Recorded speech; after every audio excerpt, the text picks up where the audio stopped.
Wonderful. Well, it's terrific to have everybody here. I'm Ann Collins Goodyear and delighted to welcome you to what I know will be a terrific program. I'm going to begin by sharing my screen.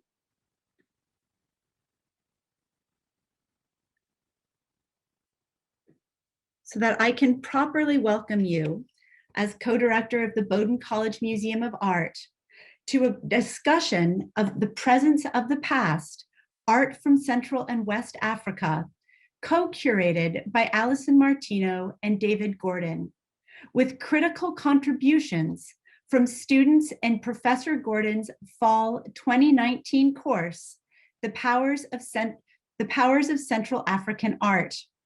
Numerous students in this course contributed in extraordinary ways to this project, and we have thanked them, as you can see, put their names front and center where they belong. The exhibition features important loans from the Wyvern collection, in addition to works from the museum's own holdings. Through its juxtaposition of historic artwork with pieces made during the past century, the presence of the past, art from Central and West Africa, provides new ways to understand artwork as well as to explore questions related to power, gender, and cultural appropriation.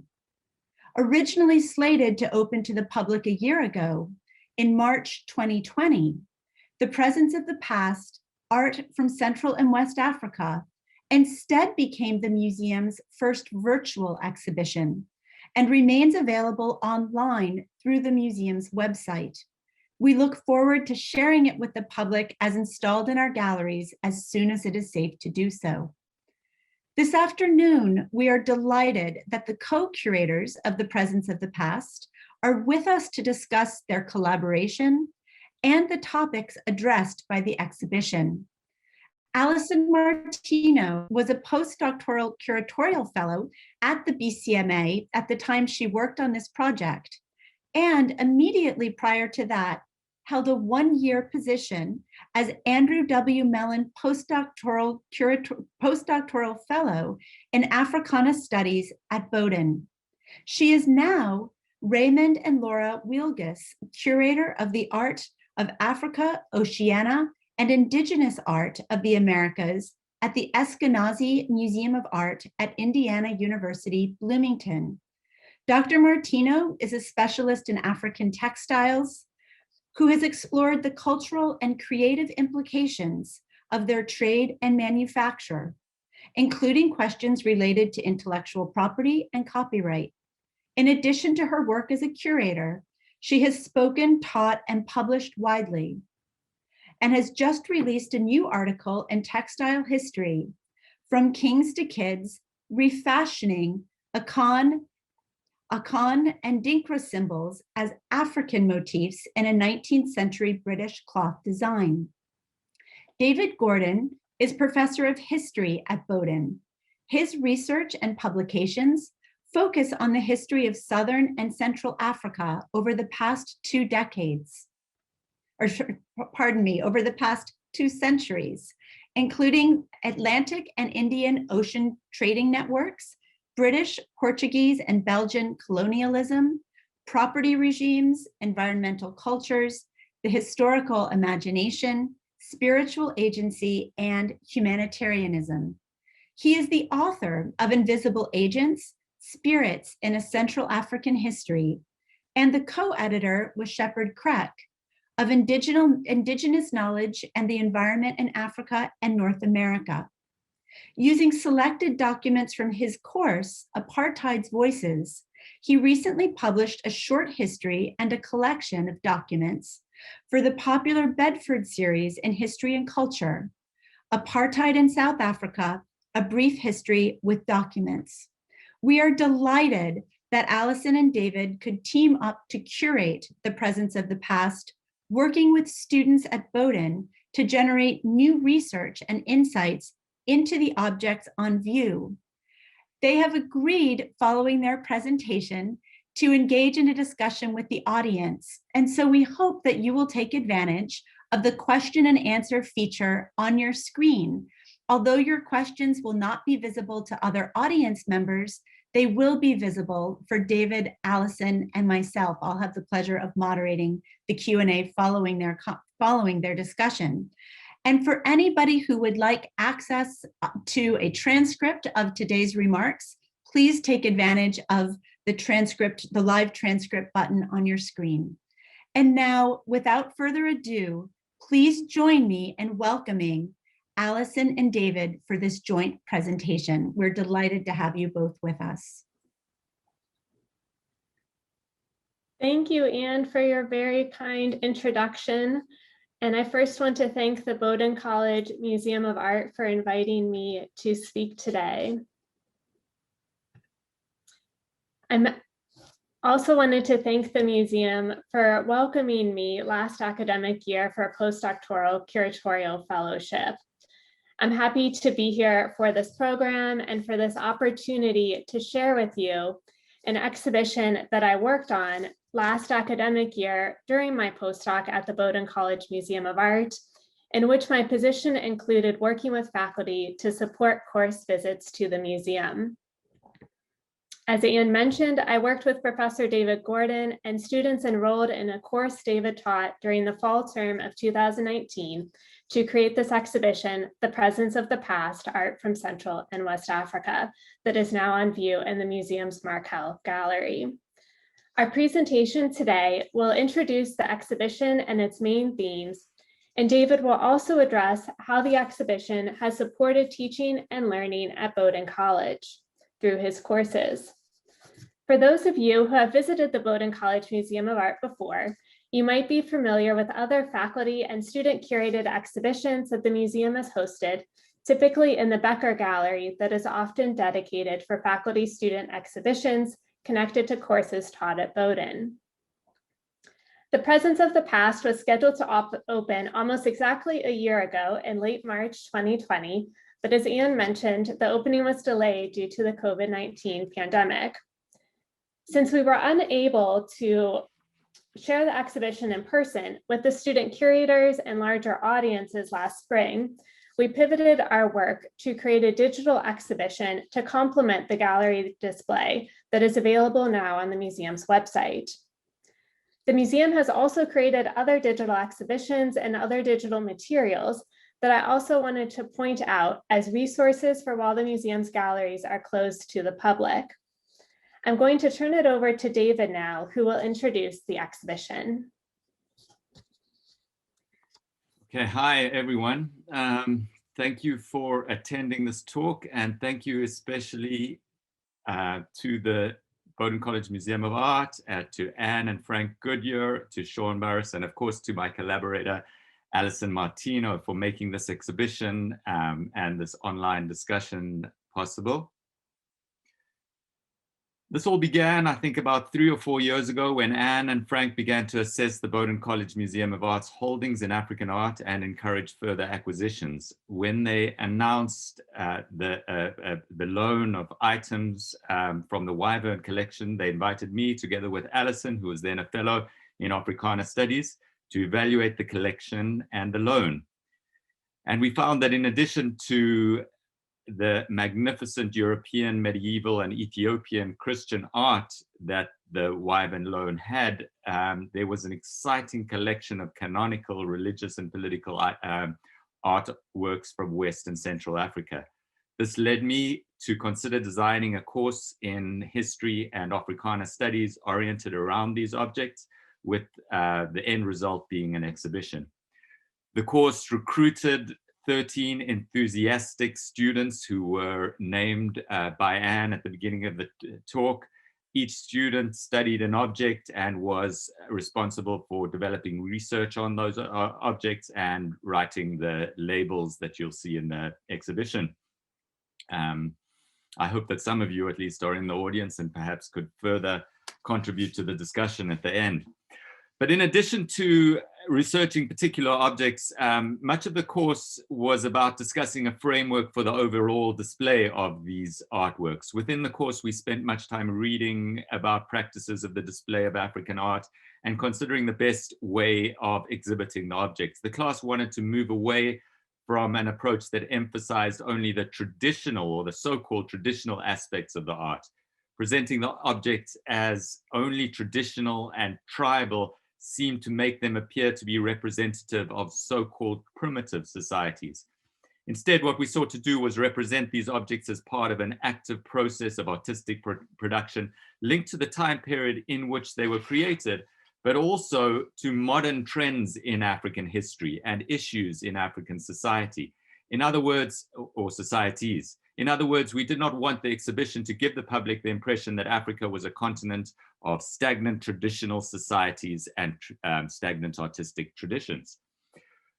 So for these reasons, the class came up with the idea of matching past and present artworks, old and new, with the overall concept of the exhibition, the presence of the past. We hoped to point to the ongoing relevance of these objects to modern and contemporary African societies and beyond. Since Africa is a large place, we further thought about how we could organize the display along the lines of the regional origins of the objects. We thus paired distinct themes with general regions in which the art was made. So the end result was an exhibition that placed canonical artworks from Central and West Africa alongside works made in the same region since the middle of the 20th century. The juxtapositions of different historical moments and artistic media should invite an exploration of continuity and change across time and space. Neither Alison nor I were experts on these particular objects, but I am an expert on Central African history, and Alison worked in West Africa. So for the remainder of this talk, we are going to separate our discussions. I'm going to talk mostly about Central Africa and Alison about West Africa, as well as the work of a Yumbi, a recent acquisition by the museum. So I'm going to start off talking about power objects of Central Africa. So these power objects and ancestral figures come from Central Africa in regions which were colonized by the French, Portuguese, and Belgians at the end of the 19th century, probably shortly after these objects were created. However, European and American presence dates back, especially in the western part of this region, to at least the 16th century, since this was a major trading area, especially for the Atlantic slave trade. At least since the 16th century, the Christian Europeans had described the use of so-called fetish objects by Central Africans. These so-called fetishes are known in Central Africa by the general term Mkisi. The term Mkisi more accurately describes the power behind these figurines, the ancestors or invisible spiritual forces mobilized by them. The wooden figures themselves were vehicles for these invisible forces, and these wooden figures also became known as Mkisi. And we translate them now not by the Eurocentric and pejorative term fetish, but instead by the term power object. These are objects that enabled interventions in the visible world and hence mobilized power. A religious and political specialist, Nganga, would activate such Nkisi by applying medicines to them, by rubbing them, or most famously, especially for a Western art audience, by hammering metal blades or nails into them. And I'm sure there's some of you in the audience who have seen Nkisi with metal blades or even nails hammered into them. Those acted to activate these objects. So Nkisi do not commemorate specific people, but they generally represent idealized or fearsome forms that communicate power from an invisible world. Nkisi also respond to specific historical context. Many of the power objects were probably linked to the insecurities and inequalities created by the slave trade and amplified through increased global trade just before European conquest, the European conquest that led to modern colonialism at the end of the 19th century. Here I'm going to focus on two objects made by artists from the Yombe people, which was part of or linked to the Luongo Kingdom of West Africa. The Luongo Kingdom near the mouth of the Congo River had long established trade ties with Europe, and we have detailed accounts of the Luongo Kingdom from Portuguese and Dutch traders, and especially in the 17th century, and these accounts made it into one of the best known early descriptions of the West African coast, Alfred Dapper's description of Africa. And here's an illustration from that book by Dapper of the King of Luongo, published in 1668. The Luongo Kingdom was a neighbor and sometimes a tributary to the even more powerful Congo Kingdom, which from the 15th to the 18th century was profoundly influenced by Catholicism and sometimes existed as a Catholic kingdom with Catholic Christian artifacts circulating. So we should not be surprised if we see some ties between the art of Luongo and Congo in particular, and that of the Catholic, especially Iberian world. I'm going to consider two power objects from this Luongo coast. While we do not have detailed records for these particular objects, I suspect that they were created in the late 19th century or the early 20th century, just as the region was transitioning from an autonomously run ivory trade to a colonially controlled rubber trade. The first object is an Nkisi wooden power figure, which features mirrors in the eyes and navel, a collar created of cloth and twine, and hollow cavities in the head and stomach area. Its symmetrical face tilts slightly upwards with an expression of calmness and control, as if gesturing to powers greater than itself. The figure's slit eyes covered in mirrors may signal that the Nkisi can see the world of the dead. The Nkisi's collar may also carry important substances, magic. This area, the Luongo area, as mentioned, had extensive involvement in the slave trade, and this trade was still going on when this object was created. Was this collar a gesture to that trade, at least aesthetically, since slaves on caravans were collared in a similar fashion? Did this collar tie the Nkisi to the ancestors of the invisible world? Or did the collar allow the Nganga priest to keep it under control? The life-giving belly is represented by an oval-shaped mirror, which is bound to the figure with earth and resin, functioning as a conduit for the spirits of the dead. The figure's healing properties derived from a magic charge, a medicine that would have been placed behind the mirror by the Nganga priest. Looking at the figure from the back, we also see a cavity in the head, and medicinal substance would be placed there as well. It's possible that this Nkisi once had a headdress placed by the Nganga to add texture and dimension to the head. After activation, this power object would protect its user and their clients against illness and enable them to catch thieves and witches. The second object I'm going to examine is a mother and child figure that emphasizes the importance of female chiefs, the celebration of fertility, of children, and of motherhood. The word Pemba, by which these figurines are known, has two meanings. It means the reproductive medicine and also the mother and founder of a clan. The word can also refer to a type of white clay that offers spiritual protection, especially to women.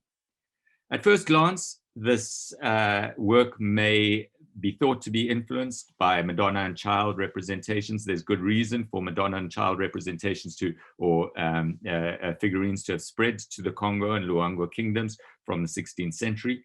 Africanist art historians generally reject this interpretation. The reason given is the long-standing and widespread mother and child figures in African art, making it appear doubtful that these were necessarily influenced by Catholic iconography.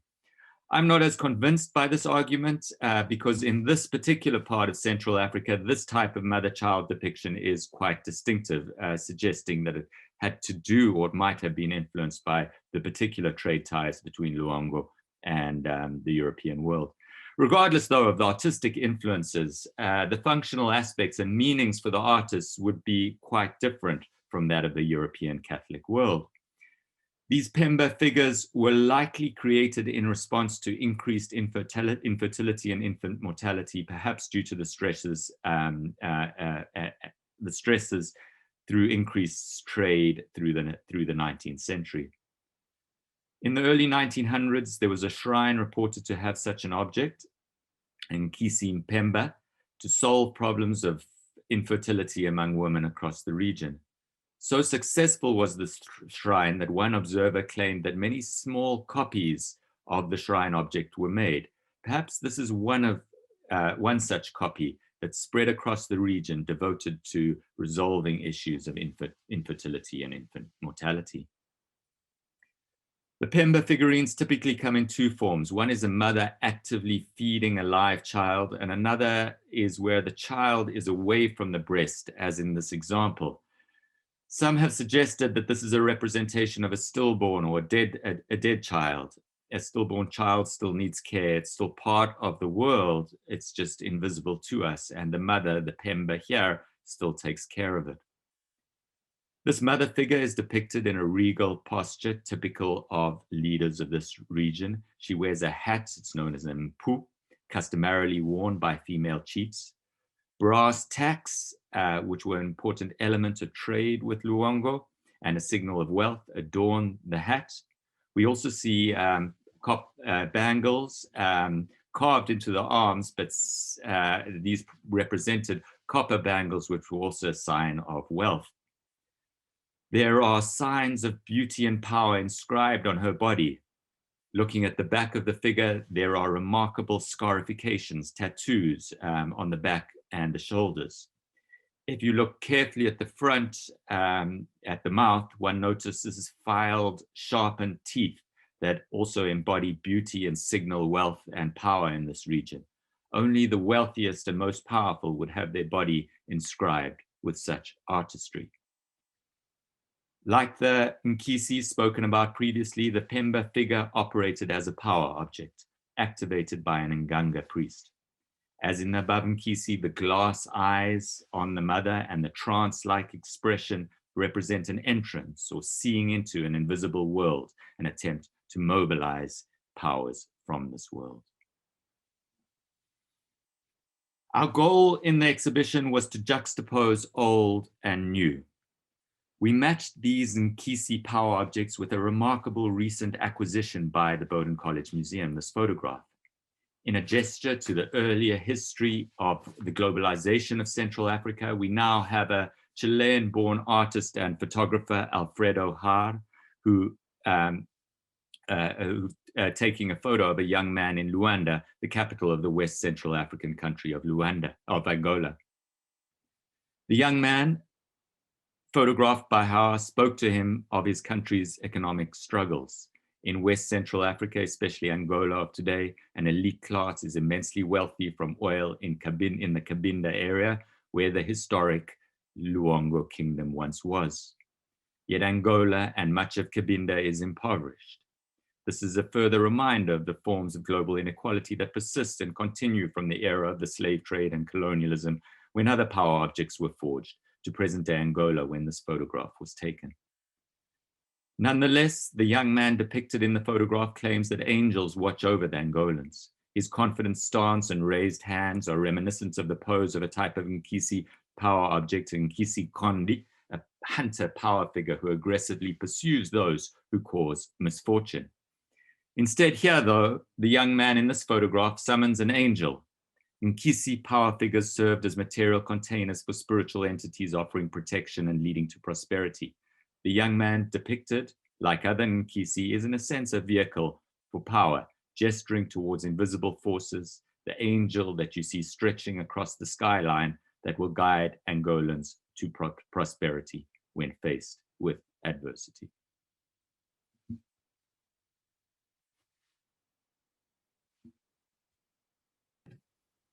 I'm going to now direct our attention to two sections in the exhibition that geographically focus on artistic practices in West Africa through themes of gender and power.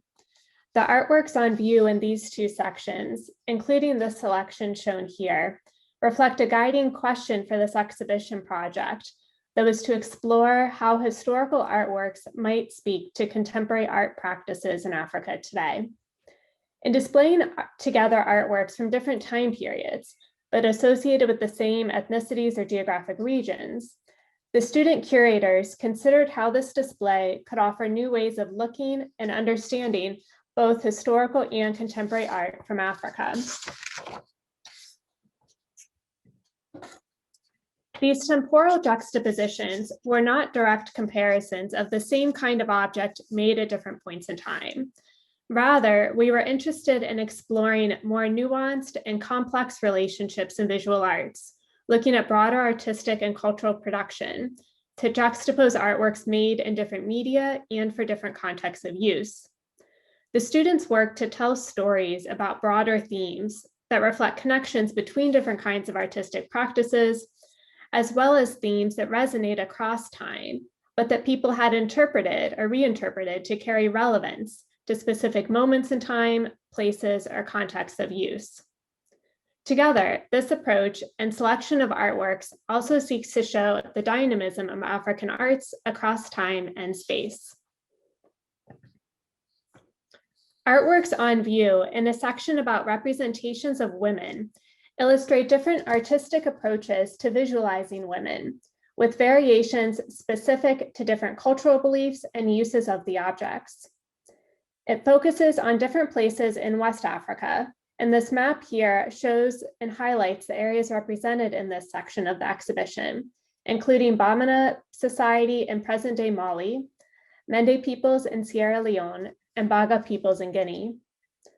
Artworks in this section include figural sculptures depicting women, masks associated with women's initiation societies, and portrait photography. We don't know exactly who made some of these artworks, though the sculptures on view in this section are carved from wood, and men often work as carvers in West Africa. The mask on the left exemplifies how women might have used this kind of mask, which is likely a Sowe mask associated with Sande society that initiates Mende women in present-day Sierra Leone. It illustrates Mende views towards women's beauty through depicting idealized facial features.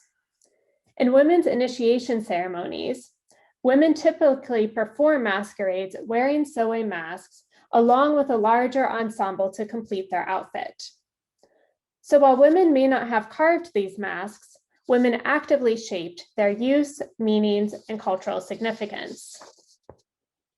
This gender difference of men possibly producing these artworks is not reflective of women's contributions to visual arts in West Africa, but is rather part of a wider, more complex history related to historical collecting interests that catered more towards arts like masks and wood sculptures often made among men. In parts of West Africa, some artistic practices were gendered, in which it was more common for women or men to make certain kinds of objects. That said, there are some exceptions to those gender norms, and some gender norms in art making have also changed over time. Many women have indeed played significant roles in artistic production in West Africa, yet the kind of art practices commonly associated with women, like textile dyeing, ceramics, and some weaving practices, for instance, were not initially represented in the canon of African art.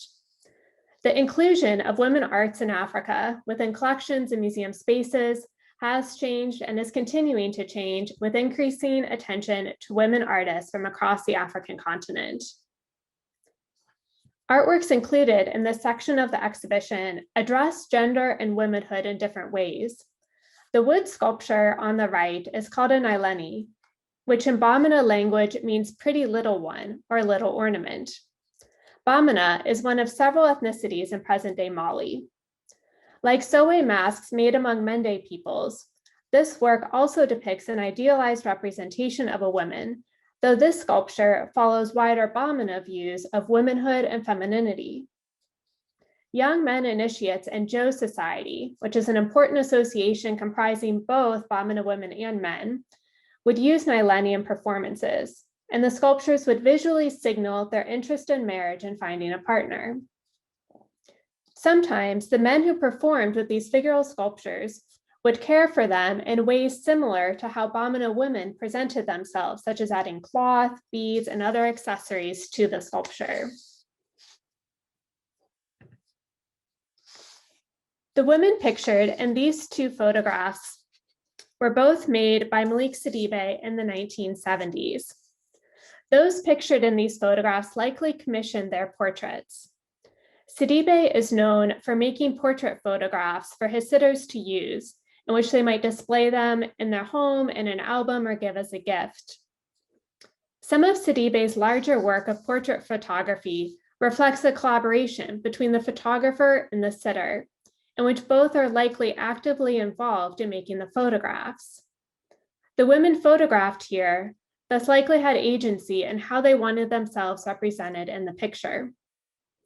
These photographs are not idealized portraits as seen in the Nyleni sculpture and mask, but Sidibe's photographs do reflect interest in showing one's best self through clothing, accessories, and pose.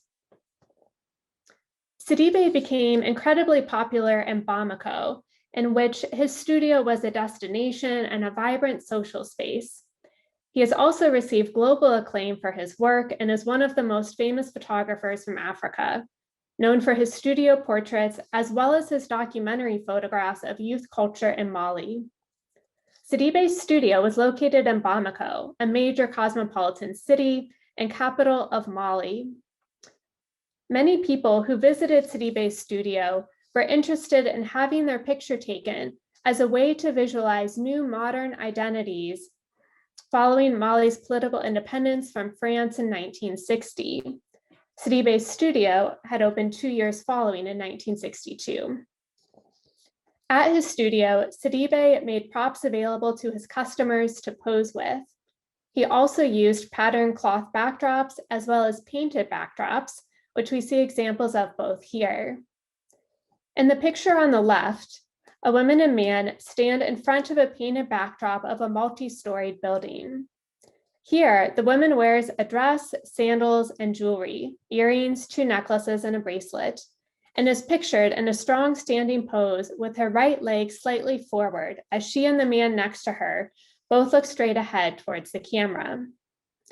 Spaces represented in Sidibe's use of painted backdrops further articulated ideas of modernity, as well as cosmopolitanism, status, and aspirations. I think it's interesting to think about here the importance of both the process and product of photography, in which there is value for sitters in the experience of constructing a studio portrait with Sidibe, in addition to the printed image. While the section on gender and womanhood looks at different West African societies, the second West African section on power centers on arts in Akan society, located in present-day Ghana. Akans form a large cultural group spanning both Ghana and Cote d'Ivoire, and it includes several subgroups, including one named Asante that is relevant to some of the arts on view in this exhibition. This map shows where Ghana is located, and our attention to Akan and Asante arts is mainly associated with central Ghana.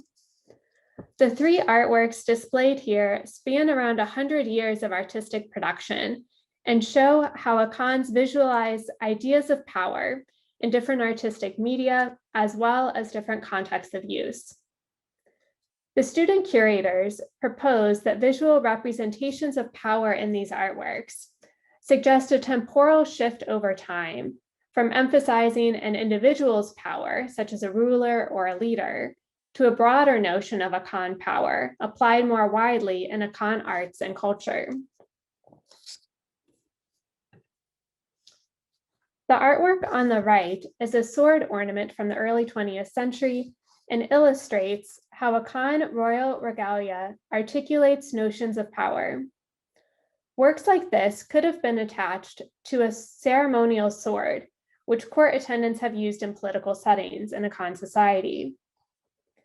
Regalia and court arts are important tools to visualize power and authority and to negotiate power in political events. Akans and Asante are well known for their use of gold in court arts and production of gold weights connected to the historical gold trade in West Africa.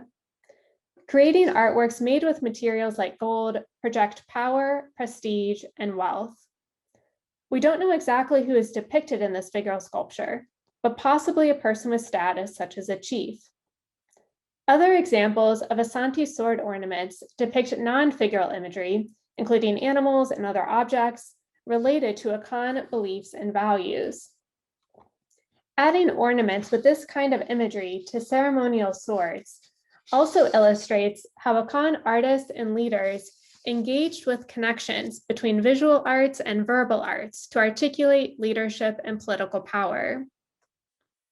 The artwork on the left illustrates another historical art practice associated with Akan artists, how Akan artists have visually represented figures, though this work is a commemorative head associated with funerary practices. This general practice of making commemorative heads from terracotta within Akan society dates from around the 17th to the 20th century, with variations over time and variations within different Akan subgroups. Women ceramicists have often created commemorative heads made with terracotta. Commemorative heads like this one illustrate how Akan seek to remember people, and these sculptures were typically reserved for people of status, including Akan royals who might have held powerful positions in society. Akans place commemorative heads made of terracotta at a sacred grove, sometimes referred to as the place of the pots, from the presence of other ceramic vessels there. The contemporary artwork included in this section on Akan arts, shown on the far right on this slide, is a textile called a dinkra cloth and relates to aspects of both the sword ornament and commemorative head. This adinkra cloth is a sample representative of a larger cloth typically worn as clothing, and this particular work was made less than 10 years ago. It is part of an artistic practice of making a dinkra cloth dating back to at least the early 19th century and possibly earlier. A noticeable visual change in this example that differs from a dinkra cloth made before the early 21st century is the use of screen printing, a major technological innovation that cloth makers introduced after printing a dinkra cloth for many decades with stamps that were typically carved out of a type of gourd called a calabash and a dye handmade from the bark of badier trees. A dinkra cloth has become best known today as a mourning cloth that Akans wear to attend funerals, connecting to the commemorative head as part of wider practices of remembrance in Akan life.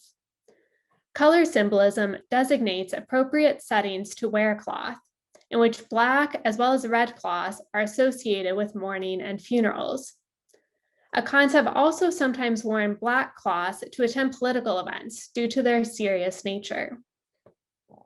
The designs printed on a dinkra cloth speak to the intersections between visual and verbal arts in Asante and Akan society more widely, as the symbols illustrate Akan proverbs, oral histories, and other sayings. A symbol printed on this adinkra cloth, called a kofana or a fena, which in the Kanchi language refers to a ceremonial sword, connects to the sword ornament as it depicts two crossed swords. The inclusion of this motif in a dinkra cloth relates to the textile's historical uses among the Asante king and chiefs through use of a dinkra cloth, and though uses of a dinkra cloth and symbols have widened over time to a broader audience in Akan society today. A pattern you may be noticing in some of these artworks is that we more often know the names of artists for more recent artworks than we do for the historical works on view. In the sections we've discussed thus far from West and Central Africa, we know the names of the artists who made works since the 1970s. Why is this? There are multiple reasons for this difference, and it's part of a larger complex history some of which is connected to broader approaches to collecting African art, as well as to modern and contemporary artists participating in a global art world and exhibiting internationally in museums and galleries. Some of this also relates to historical approaches to collecting artworks from Africa, in which collectors formerly interpreted the works as ethnographic artifacts or objects more so than fine arts that consequently informed the kind of information recorded with the work. Collecting practices have changed since then, with increasing interest in recording artists' names.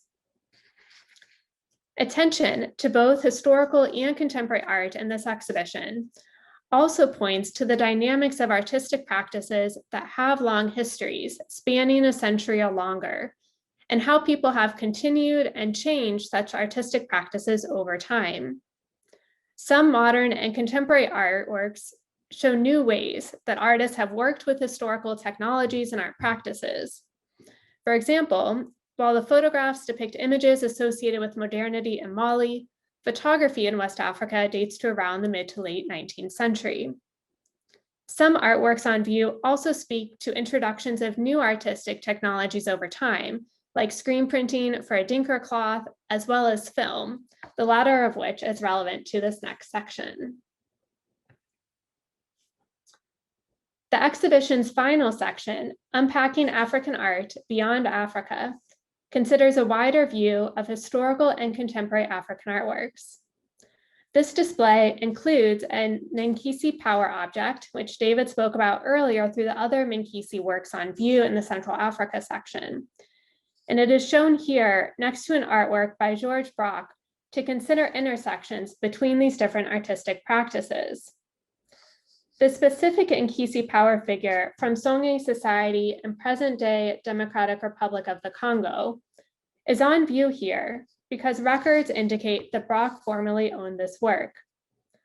Brock, along with other European and American modern artists, including those interested in abstraction and cubism, looked to African masks and sculptures as sources of inspiration for their work. These artists focus their interest in African art on formal visual qualities, rather than also considering the artwork's cultural significance, meanings, or uses within African societies. This resulted in reinterpreting the African artworks as so-called primitive arts and ascribing new values distinct from their meanings within various settings in Africa.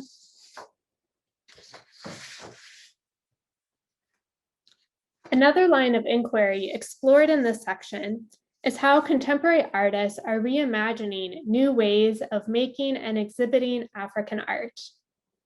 Included here is contemporary artist Hervé Yombi's Double Visage, Two-Faced, that is part of a larger series entitled Visage de Masques, Faces of Masks. The artwork on view includes multiple components, as you see in this image: a mask, photograph, film, and shipping crate, as well as two labels written by Yombi that address this work. Yombi commissioned the mask, an example of Yegwe masks among Bamileke peoples in present-day Cameroon.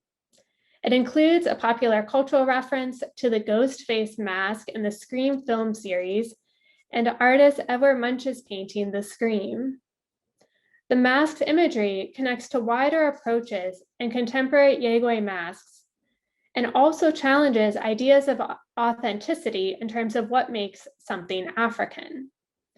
Yombe's work is also interested in the roles and relationships between artists and ethnographers, as he made a photograph and film that documents the mask during its performance within a religious society. This performance is important to activate the mask. At the artist's direction, the mask could travel back to Cameroon for future performances. His inclusion of the mask shipping crate as part of the artwork points to his interest in documenting and making visible the mask's movement. With multiple audiences in mind for this work in Cameroon and beyond, Yombi's Double Visage, Two-Faced, explores the relationship between cultural traditions and contemporary art in Africa that this exhibition addresses more widely. I also wanted to briefly introduce Yombe's work here, because I'm delighted to share that Hervé Yombe will be giving a presentation at the Bowdoin College Museum of Art next month. He will be speaking about his work on Thursday, April 22nd at 1 p.m. Eastern Time. His talk will be held virtually, and I hope that you can attend this exciting program in connection with this exhibition. More information about this program will be announced, so please continue to check the museum's website for details, including how to register for this upcoming virtual program. I'm now going to turn the talk back over to David, who will offer some concluding remarks about his current teaching this academic year at Bowdoin College.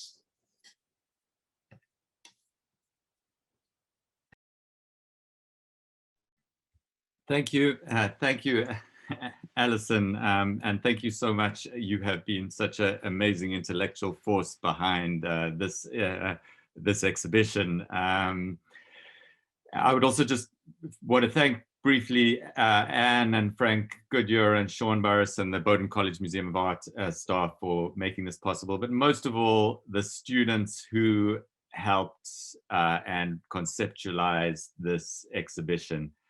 Of course, it was immensely disappointing that the exhibit was not open to the public in the summer of 2020, when many of the students who assembled the exhibit were going to be graduating. And we were really hoping that their families would see the exhibition. But for the broader public, including the audience here today, I look forward to welcoming you for a closer inspection of the objects this summer, where I believe, if Anne might confirm this, the museum is going to be opened on a limited basis. Even so, the exhibition has not been completely without visitors, since students in residence at Bowdoin have had access to it. I have been teaching several in-person classes over the last year and have had 3 classes visit the museum specifically to view these objects, and 1 more will be coming this semester. In 2 versions of a class on colonialism in Africa, we use the objects, the artwork, to try to unpack African worldviews before the onset of formal European colonialism and from an African perspective. I also taught a first-year seminar in the last fall 2020, entitled Civilizations and Barbarians, and used the exhibition to consider how European artistic movements, Cubism, Surrealism, Primitivism, in the early 20th century, appropriated these objects to serve their own critique of European civilization. And later this semester, I'll be taking members of my Youth and Revolution in Africa seminar to the museum, specifically to consider how the Bamileke masking tradition, of which Hervé Yombe's mask is part, constructs transitions from boyhood to manhood for Cameroonian men, in part by excluding girls and women. So while many of our academic buildings remain closed to students, the museum and these living Central African artworks welcomed them. I was struck in particular by the image of Nkisi power objects, once protectors of their communities from disease and misfortune, were now facing up to our tightly masked students, and this seemed somewhat fitting for our times. So right now I look forward to some questions, and I'm going to hand it back to Anne to moderate the remainder of our discussion. And I simply want to take this moment to encourage anybody who has not yet had an opportunity to pose a question to certainly go ahead and do so, and we will do our best to answer as many questions as possible. David, just so it doesn't slip my mind, I want to quickly address a question that you raised in your concluding remarks concerning the duration of the exhibition. We are really looking forward to getting folks back into the museum to enjoy it in person. We don't yet know when the museum will be able to reopen to the public. However, we are intending to keep the presence of the past on view through the fall. So we certainly hope that there will be many future opportunities for people to experience these objects in person. And of course, in the meantime, we hope you'll take advantage of the virtual show. But let's go ahead and turn to some questions. The first question, David, concerns one of the Nakisi power objects that you shared earlier in your presentation by a Yombe artist from Longo. And the question concerns the eyes. And I want to acknowledge that sometimes photography can be a little deceptive. But one of our audience members observed that the eyes appear to be different and possibly even made of different materials. So I wondered if you could speak a little bit about the eyes and whether in fact the artist had intended to create something slightly different with each of those in this piece. That's a really interesting question. And beyond the precise the photograph, I would have to look at the actual object itself to evaluate the difference. Generally, symmetry is emphasized in these objects and similarities in the quality of the eyes. So I don't know if there was difference, and I'm not aware of any tradition of having different eyes as such. So I would, and again, it is very difficult to interpret the artistic intention here.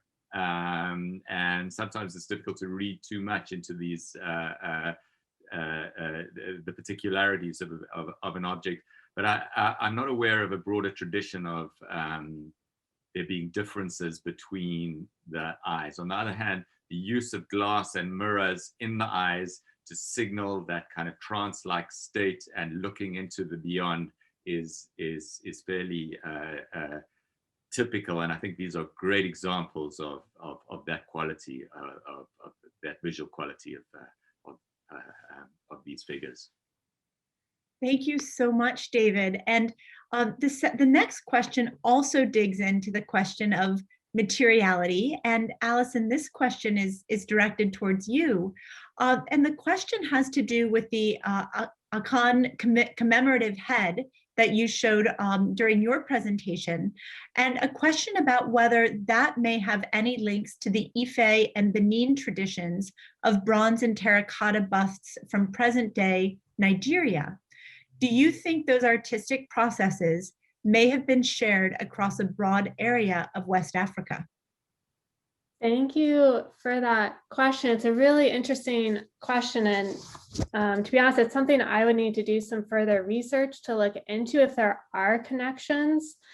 My familiarity with those kinds of terracotta commemorative heads from Akan society is that they've been contextualized in relation to larger practices within Akan life, with other ceramic practices, larger approaches to funerary arts practices of remembrance, also ways of approaching representations of royals or leaders. So it's something I would need to look more into to see if there are connections then beyond Akan society. I think more broadly, there have been some scholarly work around ceramic traditions or large artistic practices across West Africa, such as the nature of some artistic trades being gendered, and which may be more common for women or men to participate in them. But for those specific links, I'm not familiar with any. If I could, please chime in if you have other insights on this. This is a methodological problem. I'm not going to speak about that specific question, but about the spread of styles and similarities across regions. And it's something that I've been struggling with in my work concerning Central Africa and the spread of styles of figurines across the region. And one of the real difficult things to evaluate is whether there are some obvious connections are those connections ancient, and did they grow out of singular origins, or did they spread at certain times, and when was that spread then? And it's probably, I'm inclined to see the spread at a later stage. I'm inclined to see it, my own interpretation is inclined to view the spread of particular styles happening as trade intensified in the 19th century. Now, in parts of West Africa, there was intensive and long distance trade long before that as well. So depends when and where, but in Central Africa, where I work, the intensity of the spread of trade and hence the spread of fashion and stylistic influences amplified greatly through the 19th century. And my own work, my own sort of bent is to interpret the spread as part of that sort of globalizing influence. So these are difficult questions to interpret, and I think the same might apply to the West African spread of these styles. Yeah. Well, David, I think and Alison, your very interesting remarks about the ways in which trade and other influences were leading to the spread of different traditions across Africa is a wonderful segue to the next question. And David, I believe this touches on something that you mentioned in your comments about the relationship between Cubism and African art at the beginning of the 20th century. So one of our audience members asked if either or both of you could say a little bit more about why Brock may have been drawn to African sculpture, how he would have encountered this work, and the role that it played in his practice. And Alison, I believe you even pointed out a piece that we believe may have been owned by Brock. So I think it might be interesting to hear a little bit more about how an influence that we often hear about was manifested in terms of the collecting of objects, in addition to the creation of a new art form, Cubism, in the early 20th century. David, would you like to speak about that, or would you like me to? Yeah, you go for it. I think you're better equipped, and I might add. I mean, I can generally share that I think Brock's interest, or I suspect that Brock's interest in African sculpture grew out of a larger movement among European and American modern artists who are looking to Africa. And some of that dates to some ways in which African sculptures may have been exhibited or displayed in places in Europe where these artists may have encountered them and first seen them and found interest in these masks, in which, as I mentioned, they would look to them for these formal qualities, what we visually see in the work, and interpreting some of these masks or sculptures as being maybe related to or comparable to their interests in abstraction, and finding those as ways of possibly inspiring some of their own work. For Brock's work in particular, in terms of what we have for included in the exhibition of one of Brock's works in the collection, I cannot speak directly to that work, and if there is a connection there, but it was a way to illustrate his larger artistic practice and his interest in looking to Africa. And he was not, one of the not the only artist at that time looking to Africa, that he was part of, I think, a larger group of artists looking to Africa. David, do you want to elaborate on any of that? Susan Blair has just published a really great book about Picasso and the influence of African art on Picasso. And I think what she also emphasizes was how Picasso viewed himself as an outsider in European society, and sort of celebrated his North African origins as such, and actually tried to draw a genealogy, a link to African art. In addition to celebrating those forms and those abstract forms that were emphasized in certain works of art, and certain works of art which were highly abstract, which abstracted certain elements, became especially celebrated by these artists. And we have one example in the exhibit, the Bakota reliquary, which cubist and abstract artists tended to appreciated, and it also led to great interest by art museums specifically in these objects. So by I think in the early 20th century, you had the ethnographic museum trying to record all aspects of culture, and then you get the emergence of art museums trying to collect works that influenced Cubist and Surreal artists. So we have these sort of twin streams of collection in the museum world, which further continued to influence artists. So yeah, you know, that's a great question and could go on for a long time. Allison and David, this has been so interesting. And indeed, I feel like our conversation could go on for quite a long time. And I hope that members of the audience will have an opportunity to indulge in the exhibition online in the weeks and months ahead. And again, we very much look forward to getting everybody into the galleries to see these pieces in person. You certainly have both done so much to illuminate them, Allison and David. Thank you too for kicking off programming related to this exhibition. I want to reiterate, as Allison has mentioned, that we look forward to an opportunity to hear from an important contemporary artist, Hervé Yumbi, whose work, of course, is included in the Presence of the Past, on Thursday, April 22nd at 1 p.m. Following his short presentation, he will be joined in conversation by Dominique Malaquet, co-director of the experimental curatorial platform SPARC, Space for Pan-African Research, Creation, and Knowledge. And prior to that, we hope you can join us on Thursday, April 8th at 1 o'clock for a conversation with Dr. Abdul Amir Al-Hamdani, archaeologist and former Iraqi Minister of Culture, about the past, present, and future of cultural heritage in Iraq and the connections between Iraqi histories and identities today. We hope to see you for both these upcoming events. Thank you again for joining us today. Allison and David, thank you, and we wish everybody a wonderful afternoon.